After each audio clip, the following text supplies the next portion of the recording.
Buenos dias, señores y señores, and welcome to another edition of the SoccerSanchez podcast. As always, I'm joined by D-Lord the Don. How are you, D-Lord? Yeah. Brilliant. Fine. Yeah, excellent. Sporting your Chelsea shirt this week. And our man from Dam, regular guest of the show, Arsenal fan as well, is Lay Petrelli. How are you today, Lay? I'm great. Thank you for having me on. Excellent. Thank you for joining me on the show, guys, on this very special day. Before we begin, I just want to say, if you are listening or watching to this podcast, I would appreciate if you could please show your support and visit SoccerSanchez.com to keep up with all the latest blogs, podcasts, and anything else Soccer Sanchez related. And do leave a like, a comment, and subscribe to the channel. Also to show your support and give us your opinions on what you'd like to see on the upcoming podcast this season. Now, today, as you can see from the bottom of the screen, is transfer deadline day, a day that most football fans get very excited about. And what better way to start this podcast off with the man in the Chelsea shirt right there and talking about Frank Lampard's team, Chelsea FC. Now, they have been very, very active in the transfer window this year. Last year, or the last couple of windows, I'm sure Dennis D-Lord will correct me, Chelsea have not been spending any money on players. This summer's come along, Frank Lampard's second season in charge of Chelsea. And a hell of a lot of money's been spent by Roman Abramovich. A lot of confidence and backing has been given to Frank Lampard.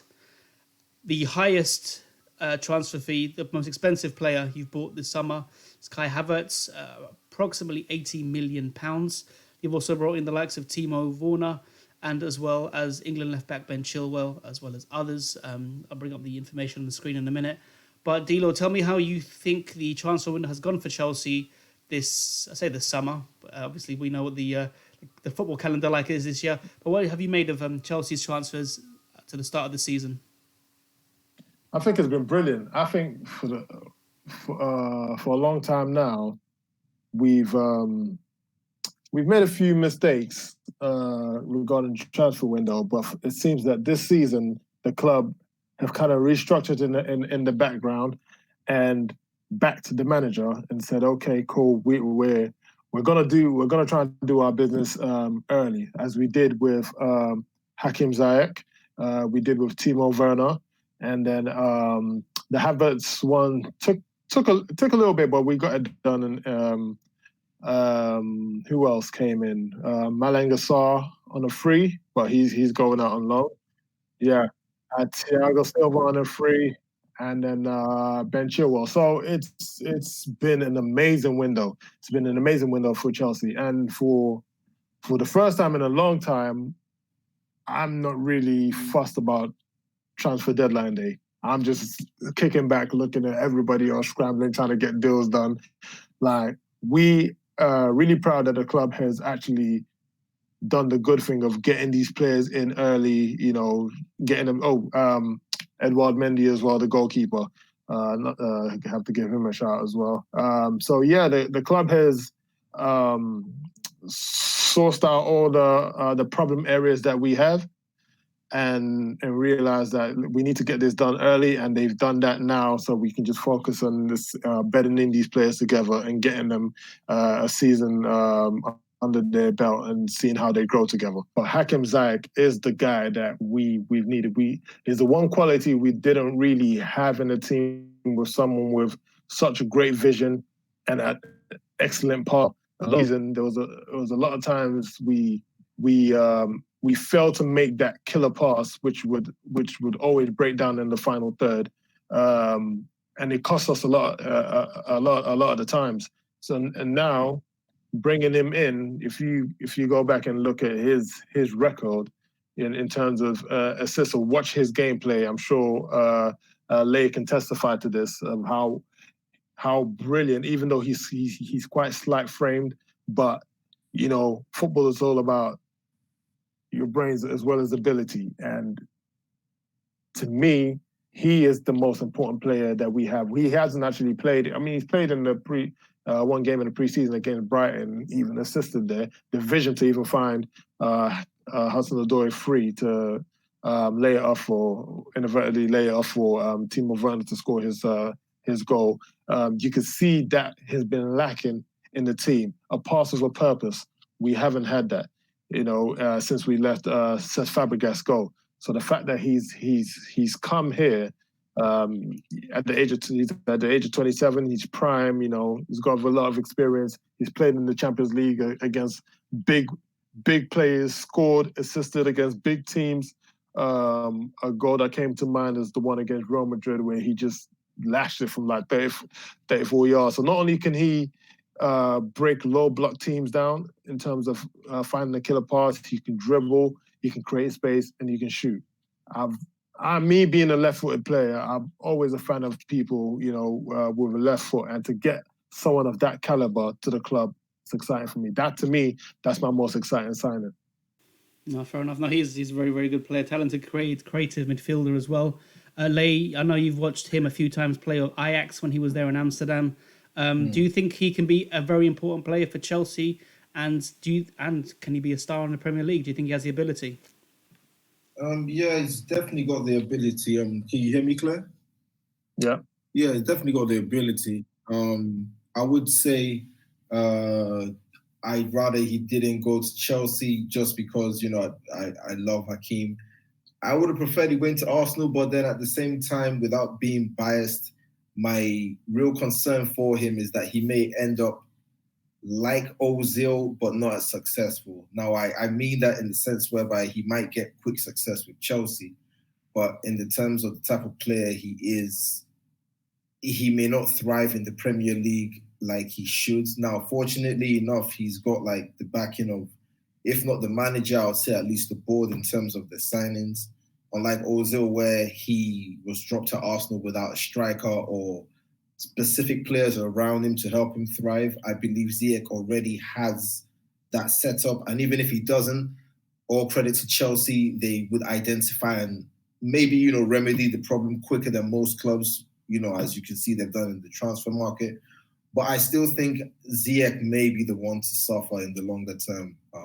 He'll be disposable, if anything, due to how Chelsea may evolve. And like I said earlier, the pressure Frank Lampard is under and will be under for majority of the season. So, yeah. Obviously, Chelsea have had issues in the goalkeeping department. They've bought Edouard Mendy for 24 million from Rennes. Obviously, Chelsea fans hoping he'll make a difference, hoping he'll be an improvement to Kepa. What have you made of Kepa's criticism, and do you think it's justified? I like to keep things football. All the things that's been said about him in terms of personal abuse and all that, I'm not really with that. In terms of being criticized on his abilities, I think it's been justified. I think it's even late that people have caught on, because I spotted this from when he first signed. I knew we were in trouble with this keeper. He's not the type of keepers that we tend to go for, and to bring him in for a style of play that we no longer need, he's now surplus to requirements. He doesn't fit that caliber of keepers where we normally have a keeper whenever the ball comes into the box from a corner or a set piece, the keeper's attacking the ball, catching the ball. He doesn't come off his line.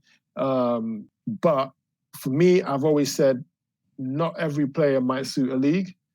And I don't feel he's a Premier League style goalkeeper.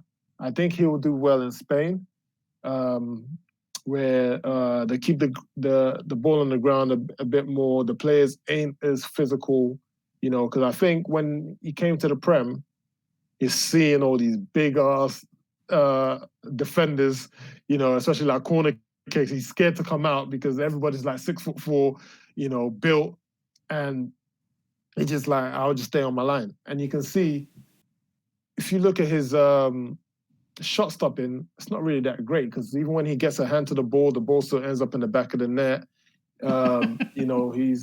It's little things like that, and I just feel like personally, like once a keeper's confidence is gone, there's no getting that back, unless it would be good for him to realize that this project unfortunately didn't work out, and it's best for him to, try and look for new pastures new. Lay, what do you make of it? I mean, when he signed for Chelsea, I knew he was a decent goalkeeper. I'd seen him before at Atletico Bilbao. Obviously, things haven't gone to plan with him. I think statistics show last season he was the worst goalkeeper by a clear mile. It was very clearly that he wasn't very good last year anyway. What are your opinions on Kepa and the whole situation in the Chelsea goal? Yeah. Initially, I would have thought, give him a chance. I don't know why. I'm somewhat sympathetic with goalkeepers. Like, the game is blinded by, strikers, or he's the best player in the game. Is it because you're an ex-goalkeeper? I used to be. I could play up front too. What can I say? What can I say? The man's gifted. But no, I'm sympathetic towards keepers because it's a team game. It's one of the hardest jobs to do. You could concede 4 goals and you still have to get ready for the next shot. My mom says that like goalkeeping is like an underrated position. So I feel for the keepers, feel for them. But it's the hardest position, definitely. Yeah, they don't get enough credit. So I feel for them in that position. It's just Kepa's had enough chances, and this coming from me, Dennis would tell you off the record, I was like, look, things happen. People take shots. Have you ever been in goal? Like, do you understand what it's like to see a 30-yard shot coming? Come on, man. Like, this is real. Like, forget. Like, it's not like you're not mega player 1-2. This is real. Yeah. So, there's many things to consider. But then, with all that being said, yeah, his confidence has taken a knock, and I think the scouting department or whoever sanctioned the deal needs to take some responsibility because 100%. He's not a goalkeeper. But unfortunately, the conditions, or as you say, the project is just not suitable or conducive to him being in that environment to make the project work. So, unfortunately, and credit again to Chelsea, they've reacted, like this is what clubs have to do. Mistake or not, we can sit here till the cows come home. Action has results business. So, Yeah, it's a results business, unfortunately. And as Alay said, he has been given numerous chances. I mean, if you can see last season, when Lampard came in, he was number 1. And then he started making loads of critical mistakes. And Lampard took him out of the firing line for a while, brought in Caballero, and gave Caballero, I think, 4 or 5 games to be number 1. He did a decent job. And then brought Kepa back in, but then the same thing kept happening. It's like, I would say, sorry though, I would say one thing though. You perhaps either you showed great faith by keeping him after what he did in terms of refusing to get subbed, or that was one of the biggest mistakes. You should have just cut him after that because, to get away with that, you either showed great faith in him or, that's it shows a lack of discipline and probably why he's not as focused as maybe other keepers should be. So yeah, his time's up for sure. I totally agree with you in regards to that situation, that incident that happened. But what we have to look at as well, like this is football's a business, I personally think if he was like a 20 mil goalkeeper, I think he would have got rid of him quickly. Yeah. Like even Chesney in the bathroom smoking, you're out. Like, Exactly. So, yeah. But when it's like a 75 million goalkeeper, like the world record keeper, like you can't get rid of him halfway through a season. It's like Chelsea are trying to figure out how they're going to get their money back. So they're possibly going to be looking at maybe next season sending him out on a 2-year loan deal or whatever. And I do have sympathy, as much as I criticize him, as much as I do have sympathy for him in a while, because to me, it's not really his fault. It's whoever scouted it. That this is not the type of caliber keepers we got, but obviously you tried a style where you brought in a manager, Asari, and he says he wants a style of keeper who's not really, he's not really renowned for his goalkeeping prowess. It's more, I need him to, he's a system type keeper. I need him to keep the ball ticking when we play out from the back. Same way I need a regista like Jorginho to come and receive the ball. These are system players. They're not like individual like talents.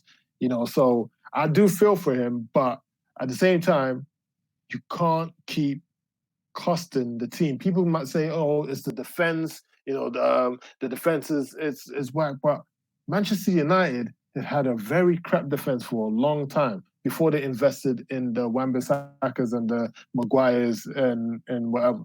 They had a very lackluster defense. They had like Phil Jones and I think Rojo was, I can't remember who was in the centre backs, but teams were peppering shots at. But De Gea won 4 Player of the Seasons in a row. That's to show you that even with the defense being crap, this guy was still saving the team. We didn't get that with Kepa. So it's not like we're just saying, oh, he's conceding so many goals, just get rid of him. It's like you're looking for him to do a certain thing to say, okay, that's the reason why we bought you. I can't say that's the reason why we paid 75 million for you. You can say that with David De Gea. Like, he's a cat, even though he's been making a lot of mistakes recently, but for what he's giving United, they can't complain. But Kepa, we haven't seen anything to justify why we paid 75 million. We have to take the L on that one. That's the thing as well. It's like you mentioned there, it's a world record fee for a goalkeeper, so it's very difficult just to kind of just offload him, and even to send him on loan is kind of counterproductive in a way. If you're going to have a goalkeeper that costs that much, you might as well either keep him, see if he works out, or loan him out for an option to sell, because it's got to a situation now where the fans really have no confidence in Kepa. I have no doubt the defenders have no confidence in Kepa either. So obviously bringing in someone like Edouard Mendy would show that Lampard's serious about dropping him. Obviously it's a bit different when you got Caballero as a reserve.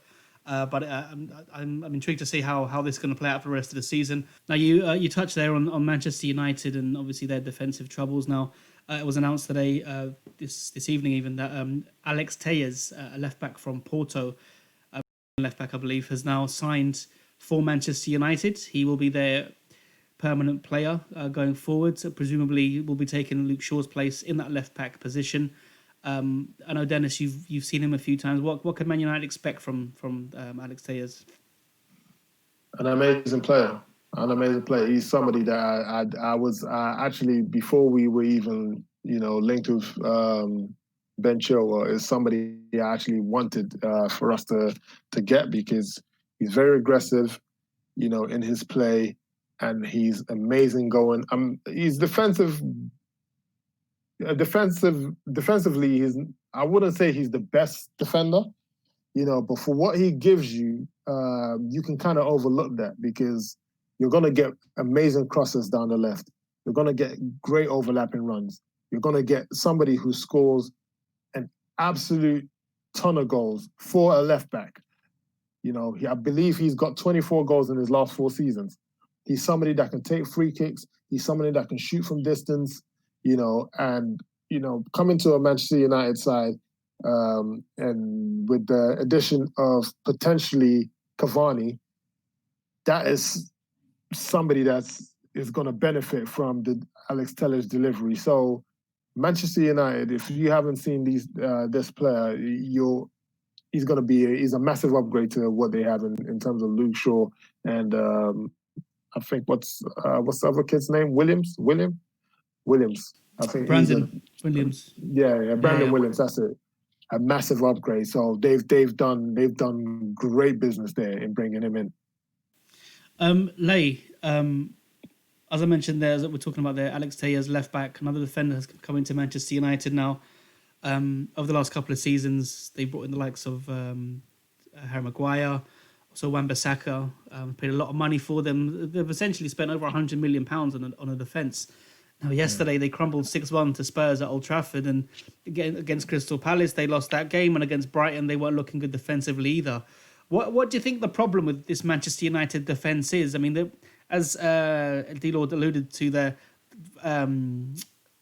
Gea has been an important part of that defence, keeping them afloat, let's say, in that top 6, 5 of the Premier League table the last couple of years. What is Man United missing to improve their defence? Is it an Ole Gunnar Solskjaer thing? Is it the board? Are they not buying the right players? Or is there something else that we're just not seeing? Yeah, I would say it's the board more than anything else. They're definitely lacking in regards to leadership. Like, we've watched Man United for years, and I recall I don't know, I would say for like, 3-4 seasons, you've seen Ashley Young like starting at left back or something, and you're like, yeah, okay, they got Young at left back, and everyone's just acting like it's normal. Like, I'm thinking, what's going on that's here? true. Like, for years, like I've watched United and I thought, is this a joke? Like, what's going on here? And they've carried on, and it's been a joke for a long time. And he's left back at Inter now, by the way. So he's left back at Inter now, so he must be doing all right. No, fair enough. Then it's a running joke. I know what you mean, though. I know what you mean. I think he's left wing back. Like, no offense, I'm not saying he's not a good left back, but for United, that's not what they needed. They didn't need Ashley Young at left back. They needed a left back or an attacking left wing back. Like they needed players in their positions. Like United always, it was just weird. It was just pieces to a great puzzle, and it was never really complete. Like, and the way they ended up getting Maguire when Mourinho wanted him, and it was just weird. It was just weird. So I think they've lacked leadership more than anything else. No disrespect to Ashley Young. I still think he was a greater right winger than a wing back or whatever it is they play these days. But yeah, Man United lack leadership, and you can see it in the signings. Cavani, if they really needed him, they would have got him a long time ago. Van der Beek, another Ajax player I'm really disappointed in. First Ziyech, now Van der Beek. But, you can tell they're not really meant to be there. Like, probably the Alex Telles player for sure. That's the kind of player they need, definitely at left back, But like I said, it's taken nearly 4 or 5 years to sign a player like that. So, The transfers do seem a bit disjointed. As I said there, Van der Beek, excellent player, very good player, but I'm pretty sure has he started a game yet for Manchester United? He seems to have come on as a substitute. He scored, to be fair, but he hasn't twice. Started. And then Cavani, again, on transfer deadline day. They've been going on about Jadon Sancho all summer. Dortmund gave them a deadline 6 weeks ago. That wasn't met. And now it seems, from the reports anyway, the last couple of days, that they were willing to meet that £105 million, 120 million euro transfer fee, which, for me, in my opinion, doesn't matter now. They could put that money, we're an hour away anyway. It's not going to happen now. But it's just very, very, very rubbish business from Manchester United. Did they need to concentrate on attacking players? And what do you make of this Edison Cavani transfer? Because to be honest, apart from what we've heard from in the last couple of days, it does seem like a panic buy. Someone to kind of appease fans rather than to kind of integrate into the tactics of Ole Gunnar Solskjaer. Yeah, it is funny. I don't understand why they would get a Cavani. I mean, it's not like they are lacking goals. Or what is Ole Solskjaer's plan? Is he planning to play with a proper number 9? Because we can say they don't really have a proper number 9. They've got like inside forwards, but Cavani would give them. He would be that proper number 9 if he's going to start. But then I didn't understand the signing. But then when I realized that they're signing Alex Telles, I was like, that kind of makes somebody is going to give him some sort of deliveries. They've got that in Alex Telles. In regards to them, their signings as a whole, I mentioned it before, how David De Gea won, 3 or 4 seasons in a row. He won Player of the Season because of his performance and how he's always, played well for them, whereas the team has played rubbish. But then they invested last year. They invested in bringing Wan-Bissaka for 50 million. They invested in bringing Harry Maguire for 80 million. And if you look at the defensive record last season, I think they were like 3rd in goals, in the least goal conceded. So they had a very good defensive record. They finished 3rd last season. So it was an improvement. Prior to that, where have they been finishing? They've been finishing like 6th, 7th. Then they made this investment. And they finished 3rd. So, but it seems like now, for some reason, they're complaining again that the defense is not great. Well, we can look at Harry Maguire. He spent 80 million on him. Is he worth 80 million? Was he ever worth 80 million? He's not worth 80 million. No, pre-COVID, yeah, I guess, English centre-back, you know how it goes, man. Like, we can say it's like Alex Oxlade-Chamberlain, great player, like, but 40 million, I'm like, okay, cool, we'll take the money, man. Like, it is what it is. Now, with English players, I agree. So with Sancho, I don't think Sancho's worth 120 mil. But if that's what they're asking for, and he's an English player, we've been here many times. Just pay the money, or just let the kid train. No, but you're seeing, like it's a shame now. Like they've ruined a good relationship. The way I see it, he definitely wanted to leave. That's the reason it's dragged on this long. Like behind the scenes, it's unlikely it's going to happen in the next hour. So I mean, personally, I don't think it's ever going to happen now. Yeah, like, they've kind of ruined the great. Well, I don't know. I think they should have. That would have been a dream signing. They have bigger problems, but Sancho would have papered over a lot of the cracks, the way Fernandes did last season. So, it's a shame. It's a shame because, look, this Alex Tellers guy, he sounds like another Trent Alexander-Arnold, man. Like, fair enough, you may get all these. You still need to defend, man. Like, more or less.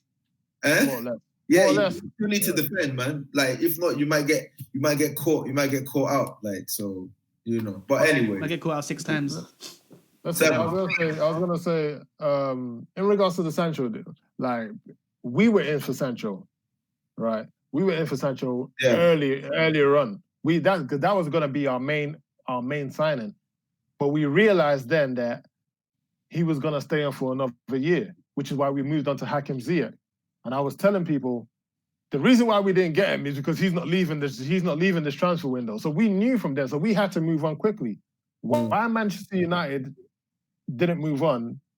It's confusing to me. No, there was hope. There was hope. There was no hope. There was no hope. There's no hope. They missed the deadline. Dortmund ain't messing about. Yeah. Then you hear Man United are going to go out and get Dembele on loan from Barcelona. Yeah. It's just a shambles. There was absolutely no hope. I told them. No. I told people, like, he was meant to come to us. But I remember in the background. We were linked to him. Like he was gonna stay a year. He was gonna stay another year at Dortmund for his development. So we moved on. We're not gonna. We said, well, okay, cool. We're not gonna wait. Because we need to improve our squad. We went and got a Hakim Ziyech. Went and got a Timo Werner, and we moved on and got a Havertz. Why Manchester United didn't move on?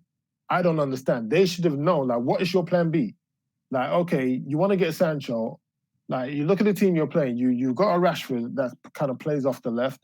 You've got Martial that plays as a striker. Okay, you need a right winger. Sancho is best. You get the best of him from the left, but he can also do a job on the right. So if you're saying you're getting him for the right wing, that's cool. But what is your plan B? No, they needed him. They just didn't, and I believe there was a chance. Did they need him though? Like, imagine, close your eyes and imagine Sancho in that starting 11.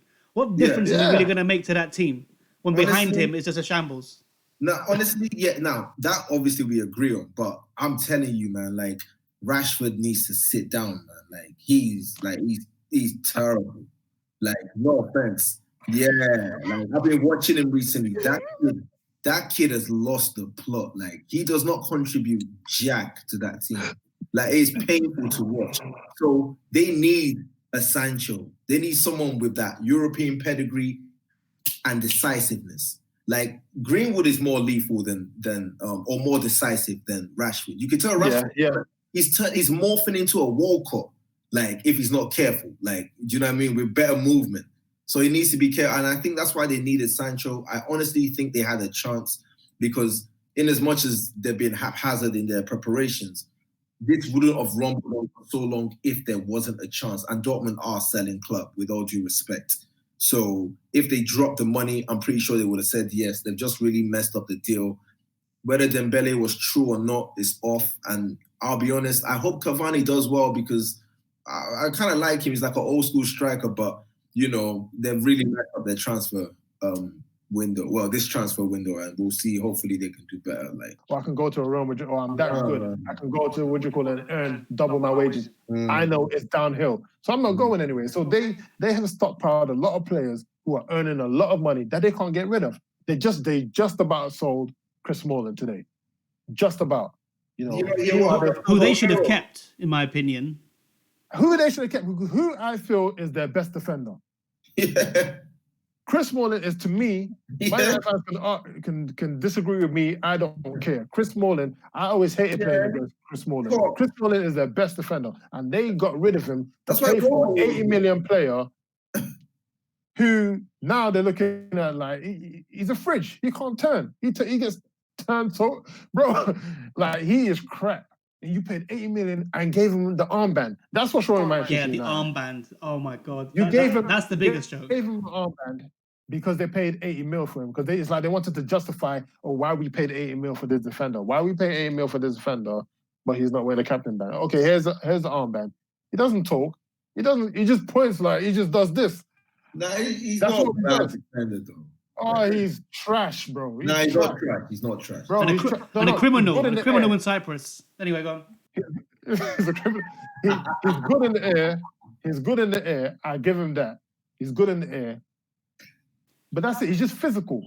He's just physical and he's good in the air. He's not a good defender. He's top 5. 80 mil. He's not worth the 80 mil. He's No, he's not not worth the 80 80 mil. He's not worth So it. would you put him top 5 of centre backs in the Premier League? No, I wouldn't say that. But like, if I He's had, the most expensive defender. So that's what I'm saying. So. No, but he's English. But that's just what happens with. That's just what happens. Like I've come to accept that with English football because it used to drive me crazy. When Rio went for 30, it made sense. Like it obviously was like, oh my God, that's a lot of money. But Rio was class. Like I'll never forget 30 mil. I was looking at the screen thinking, damn. Now 30 mil wouldn't get you like, well, actually 26 will get you Gabriel. So football then again goes down to scouting. You know, like scouted, you 75 for Kepa when maybe 40 would have done for a class keeper that would have, had 3 years. Exactly. It just happens like that. At Man United, the problem is they've messed up on the normal purchases they could have just made, and they've tried to paper over the cracks with like star names. Like when Pogba came back, it was like what, like. It was that period, didn't it? That the Pogba signing was a world record.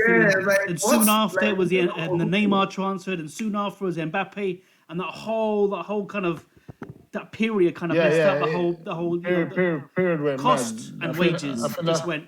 That's why Corona said, "Listen, I gotta reset everything. You lot are going crazy. I resetted everything. You know what I mean? For real though, that's what it is, though, isn't it? And the Corona's like, I'm resetting. You lot are going. You lot are. Nah, yeah, people are getting too flash. But let's go back to the topic. With Man United, okay, they invested 50 million on Wan-Bissaka. They've invested 80 million on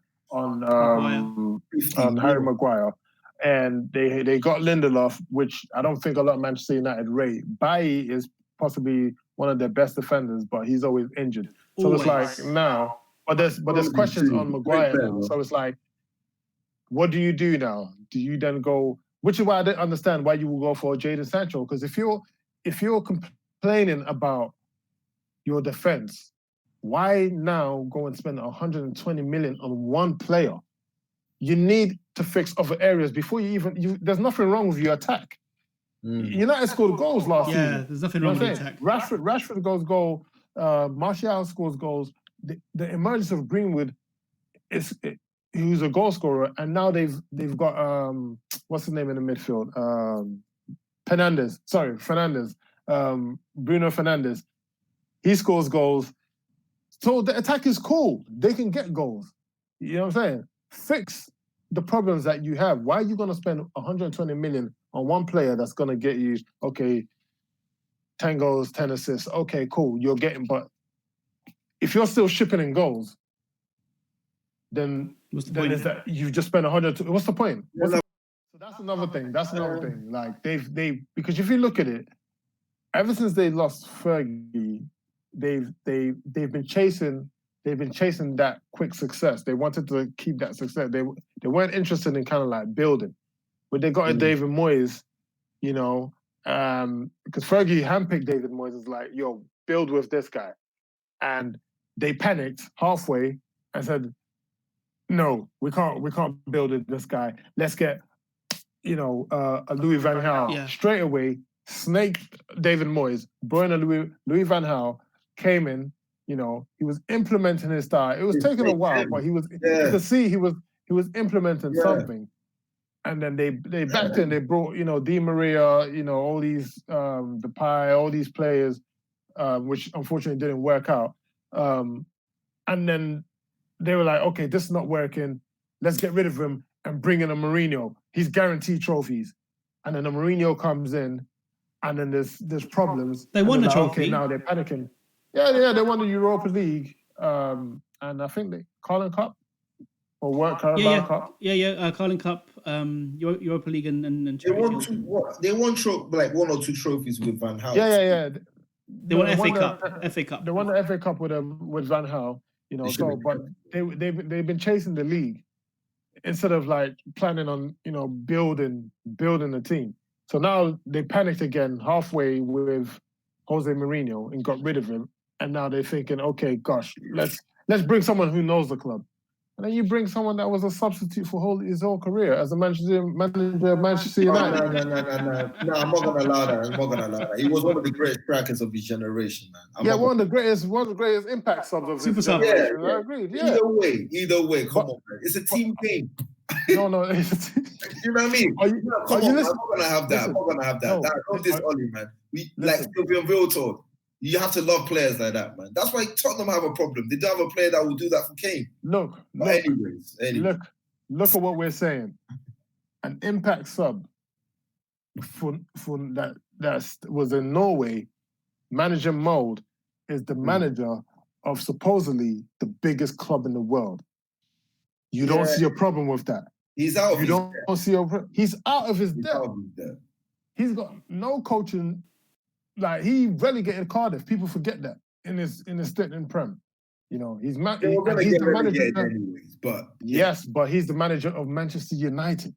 Yeah, he's out. That is crazy. But then it then boils the point: who do they go and get? And if they go and get somebody else, are you going to back him and not pull out halfway? Well, it's what you just said there, isn't it? They brought Moyes in to build a team. They saw that wasn't going to work because I think they fired him as soon as it was confirmed that season that they didn't get top 4. And then now that it seems like, no offense, doing the Chelsea approach, just bringing in people in for success, 18 months, 24 max, and getting rid of them. And that's what's been happening so far. And I think because of that, there is no chance of building. And now the team is just this mixed match of players. There's no cohesiveness within that team. And it's going to cost Man United. And again, we got like an hour left of the transfer window. It's looking very, very bleak, I'll be honest, for Man United next season. 2 defeats already out of 3 games. Who knows how many more they're going to get. Let's quickly move on from Man United, just to wrap up the podcast as we reach the end of it. Quick mention on Spurs. 6 players bought. Højbjerg, Reguilon, Doherty, Carlos Vinicius, Gareth Bale, Joe Hart. Let's start with the Arsenal fan, Leodor. What are your thoughts on Gareth Bale's return, and are you scared? Well, you've known me for a long time. I will admit, I used to be scared of Gareth Bale. Like, he was one of the few Spurs players that made me think, oh man, like why? Like, why? Seriously. But that time has passed. Passed in the sense that Bale will do what Bale does. Arsenal have fortunately turned a new leaf. Whether we win, lose, or draw a derby, we're in a different place now. So, I'm happy he's back in the Premier League. I still wish he stayed at Madrid and the relationship with Zidane was better, because in as much as Gareth Bale seemed like an introvert in terms of he didn't learn the language and stuff, like he looked great. Like, as a kid when he turned up with the hair and he roasted Alba from the halfway line and then knocked out Liverpool. Like, I loved him at Madrid. So it's good to have him back. And I'm scared for Bale. I'll say that. Fair enough. D-Lord. We spoke about Sergio Reguilon last week. Spurs also brought in Højbjerg from Southampton, who so far this season has been very, very good and very, very effective for Spurs. 6 players, a total of 65 million between those 6 of them. Good business from Tottenham this summer. Amazing business, and people, questioned why Jose Mourinho went to Tottenham, because they're usually a team that don't really, spend, So how far is he going to take Tottenham? And you looked at the team last season, and you can see why they fell short. and then you think to yourself, okay, what are they going to do this season? They started the season against Everton, and they lost, and you think, okay, it's going to be the same old Spurs, and all of a sudden, they signed, Bale has come out of nowhere. They signed Reguilon, they signed Højbjerg. These are great, very good signings, and the fact that especially Bale has come back to a place where he's loved, I think now puts Spurs in, at least top 4 challenge, at least, because Bale is someone that knows the Premier League already. If he can get back to full fitness, I think Tottenham have one of the most dangerous front three in Premier League. With Heung-min Son, who is, I rate very highly, one of the best strikers in the Premier League. He's been on fire so far. On fire. Harry Kane, and then you have Bale to come in off the left. That is a dangerous, front three. And then you have people like Ndombele coming back to the team with grown confidence from Mourinho now, playing him, and you can see the confidence in his game. They've got Harry Winks, Sissoko, Ndombele, Hoyt, Lamela, Bergwijn, Lucas Moura. So all of a sudden, there's depth, and now they've added the Vinicius kid from Benfica, I believe. They got Lo Celso and Fernandes. Yeah. Lo Celso, now Spurs are looking like, with the way the season's going, the league is a free-for-all. You never know what can happen, as we've seen, with Aston Villa.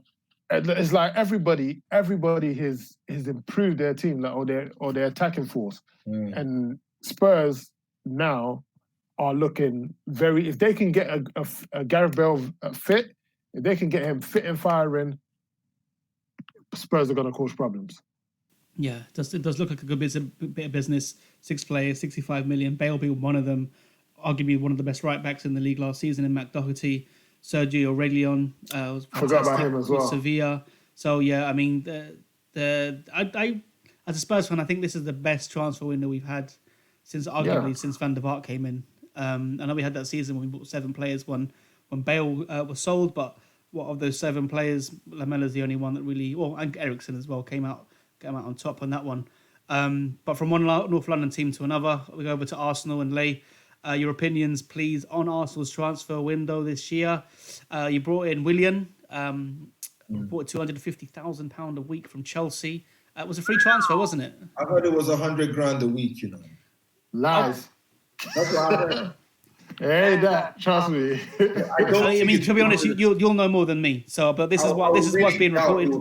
I doubt Arsenal will pay a 33 or 32-year-old 250K. Do you really doubt that you think it could happen? I don't think that. Just got rid of Gonosaurus, man. Things are tight. That's why they got rid of Gonosaurus. I heard he was earning bags. That was his Saturday job. He was doing it since 1993. Yeah, and they fire him. Yeah, he's been dedicated. But let's be honest. There's no fans in the stadium, man. Hopefully, as and when they return, they'll bring back the mascot, man. Yeah, but don't fire your mascot. Like, come on, man. Well, you work from home. He has to work from home like everyone else. Good Zoom call some kids, man. Hello, hey, don't forget to subscribe to our membership even though we've got no matches going on. on Zoom. I guarantee you he'll be back. He'll be back. Are you sure? Well, you better hope so, because I saw Sevilla trying to get him in the transfer window before the... Hey, I'm telling you, Sevilla, look at the I can't believe we're talking about mascots now. My God, is that how bad the transfer window is for Arsenal? So Williams come in. You bought Gabriel from Lille, who's arguably a well-rated defender. Ceballos came back in on loan from Real Madrid. Saliba also is part of the team. Also, hearing Guendouzi has left Arsenal to go to Hertha Berlin. Yeah. What are your opinions on what you guys have done this summer, and do you think that's actually going to lift your team up to hit the top 4? Yeah, well, I mean, pending the arrival of Thomas Partey, I would say it's been a great window. If Partey doesn't come in, is it still a great window? If Partey doesn't come in, I would give it a 6 out of 10. Because the positions we filled in terms of Willian, with all due respect, like, I'm happy, but we needed someone like that anyways. He should have been there. Like, so we just take that as a bonus when Doozie's one out. So, okay, let's say that evens up.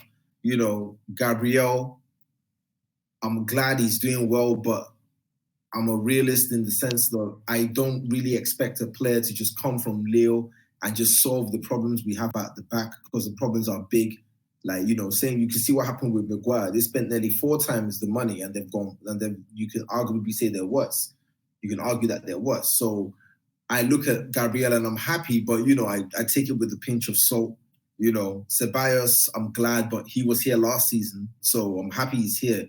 Partey would be the difference. Like, Partey would be like, okay, I see what we've built on or what we've got going and what we're trying to add. Now let's make sure it's solid enough with some experience. So, you know, our would have been fantastic. But then at the same time, we got the best assist player in the game in Mesut Ozil. So, you know, as and when they're ready to call the king, do you know what I mean? I'm sure he'll return and just make football beautiful again. Either way, man, I've got YouTube because seriously, man, like, sometimes watching Arsenal, yeah, like, I watch Arsenal. I got YouTube.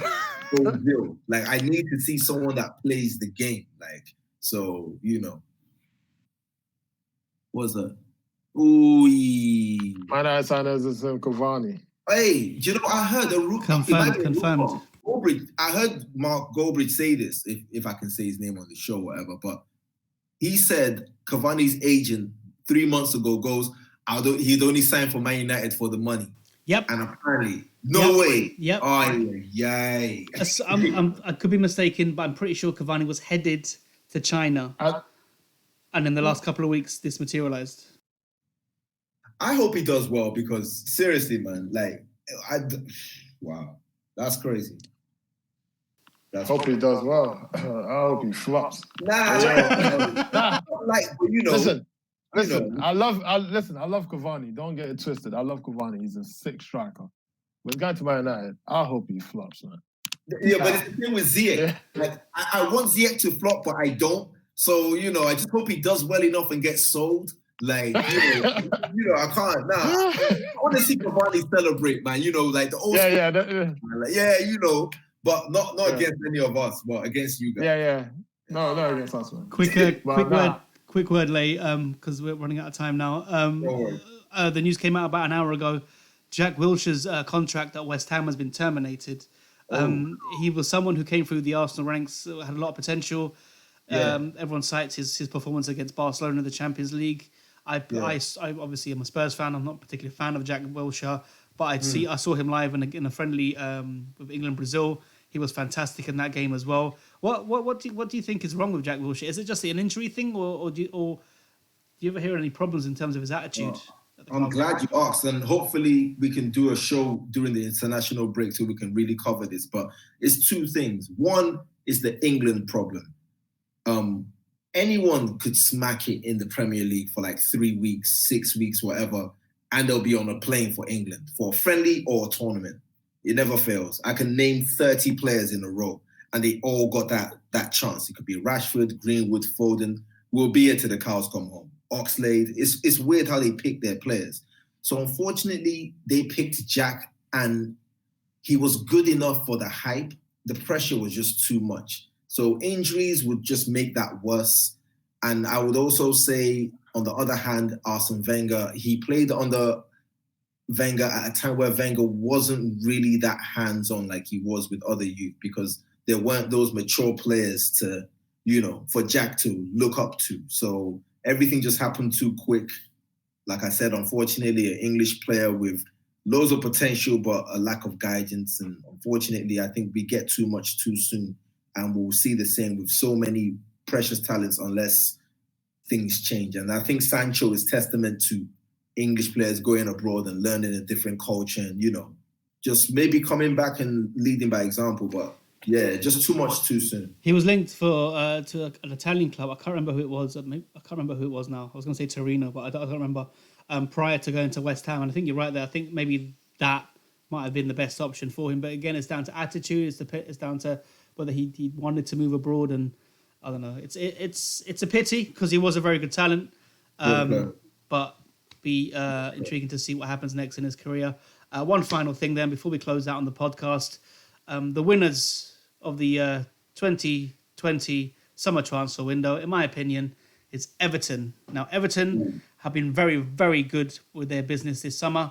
They brought in James Rodriguez on an undisclosed fee, but rumours are that he actually came in for free.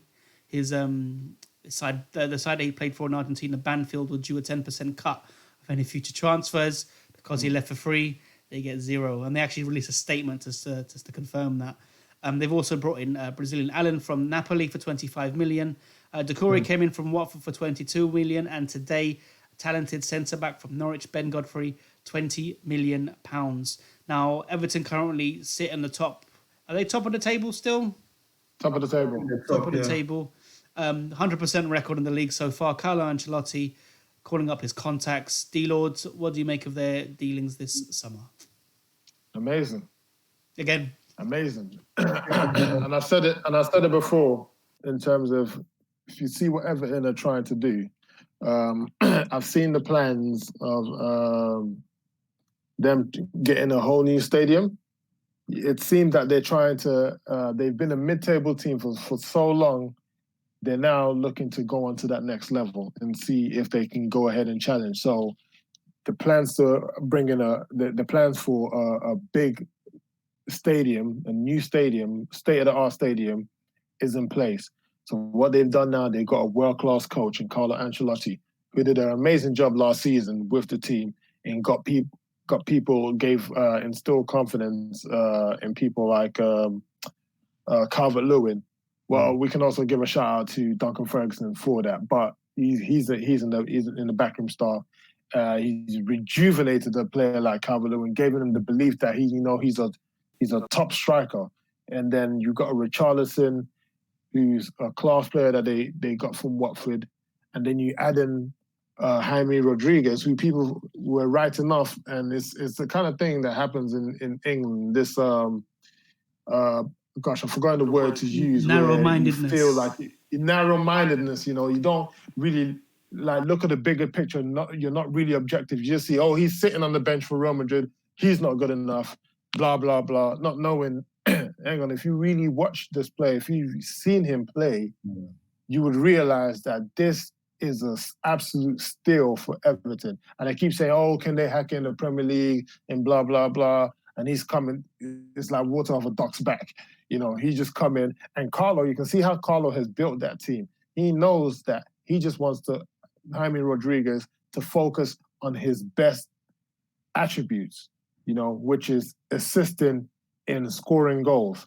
I don't want you defending. So what am I gonna do? What does a smart coach like him do? He brings in an Allen, who's got bundles of energy. He's class on the ball. He brings in the Doucouré, who's also got bundles of energy, and who's also is a box-to-box player who can get goals. And they've still got talent in the team, like Gomez, and now they've relegated people like what's the Swedish? Not Swedish. I keep forgetting his name. Yeah, Sigurdsson. Sigurdsson. Sorry, they got Sigurdsson, who was a starter, but now it's not a bad player to bring off the bench. Very good player to bring off the bench. Very good. Very good player to bring on the bench. And you got like a Fabian Delph who's got experience.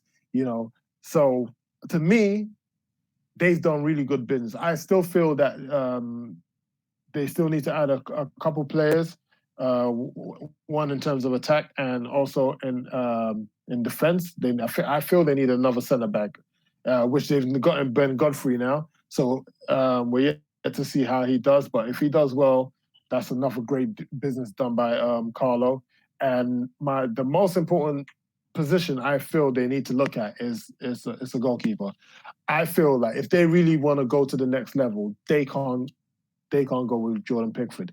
Because to me, his only greatest attribute is his passing. His kick, he's got a good reflex, but he's not the keeper to take them to the next level. I agree. I agree. Yeah, he makes too much. So if they I saw that on the transfer window. They were looking at a keeper from another club. So that's an area where I feel if they were to strengthen the goalkeeping situation and add one or two players, for the squad in case of burnout, I think we're looking at, you can see they're top of the table. No losses, and if they and Carlo Ancelotti is a manager with a lot of experience. He's won the countless amount of titles. He's won the titles in the Premier League. He's won it in Serie A. He's won the Champions League. So he's got a wealth of experience and a wealth of knowledge to pass on to these players. And you can see by the intelligent signings he's making that they're not looking to sit down and be a mid-table team. They are looking. I think you can give a shout out to a team like Leicester who won the league and giving other teams belief now that we can push on. We can't just we don't just need to be just part of the fabric. We can try and push on and try and elevate and see you because you never know. As the Premier's showing you now, you never know what can happen. But if you got a base like what Everton are doing right now, like sky's the limit. Yeah, sky's the limit for them. No, definitely. I think it's very important as well. You mentioned the tactics of having, letting someone like Rodriguez free roam. You got someone like Alan and Doucouré kind of backing him up. And I think it is important as well to note that Seamus Coleman is also playing on the same wing as James Rodriguez. And him being such an experienced player and a very good right back, I think he's benefited a lot defensively and attacking wise for Everton in the sense that Rodriguez can do his thing. He knows he's got support at the back because Rodriguez is lazy. James is so lazy. If you actually watch him, when the other team attack, he is strolling. He don't care. But that's the thing with Ozil. That's exactly as Dennis was saying, or just what you said. All you need is you just need players that can complement the gem. Like that's all it is. Like what this guy is gonna do on the ball. I know what Ozil is gonna do. He's gonna create chances. But am I gonna look back and see Coquelin and flipping and Cazorla playing DM? Cazorla, no. So yeah, it's just what it is. It's just what it is. But yeah, James, they're doing amazing, man. No, listen, they're top of the league, Lay. Do you think they can win the league? Or top 4? Unfortunately, I do think Everton can win the league this year. The Premier League is one of the most open leagues, like in terms of elite leagues. The only problem is sometimes we get gassed or caught by what the media think and, this is the greatest team ever in Premier League history. And then they get bodied 7-2 on a Sunday evening. Like, do you know what I mean? Like, so the Premier League is open. It's just that a team gets 3-4 wins, like a Liverpool or City, and other teams have their little problems. The press get on their back and they just start spiraling out of control. It always happens like that. Like, no offense to D-Lord, when Chelsea won it, I'm not gonna lie, even they cakewalked that, man. That was easy. That was just a few Saturdays in a row. Like, they just kept on going back. Just keep winning your games, and before you know, it just turns into a run. So Everton can win it. No offense, I do have an Everton. That was an exceptional season, though. Chelsea won 30 matches that year. That's ridiculous. But still, they won. How many in a row did they win? I swear they won like maybe 15 or 20, maybe more. It was about I think it was 13 wins in a row. 13 wins in a row. Yeah. Like, that's just the Premier League for you. Like, it's open. I'm not dissing their achievement. But if you just focus on your job and you get that run of games, it just happens like that. So, unfortunately, and other teams didn't think Chelsea were going to win it like that. We were just doing our thing. So, Everton can win it. The only thing that would go against their favor is experience. Now, they have it in the manager. They just don't have it in the players. So, I think it also boils down to how fit they can keep their players in terms of like injuries. Yeah, Leicester were very fit. Leicester was Jaime Rodriguez, we all know that, he is susceptible to long spells, off the pitch.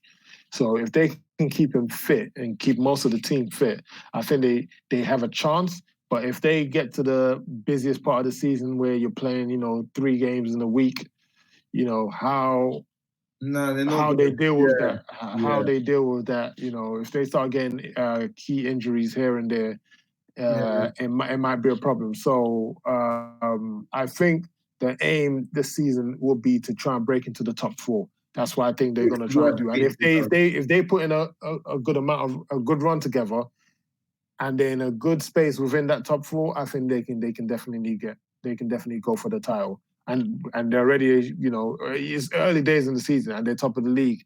And you've seen teams like Liverpool, Chelsea, Manchester United, Tottenham. Everybody else he's kind of lost games, and there's a lot of pressure.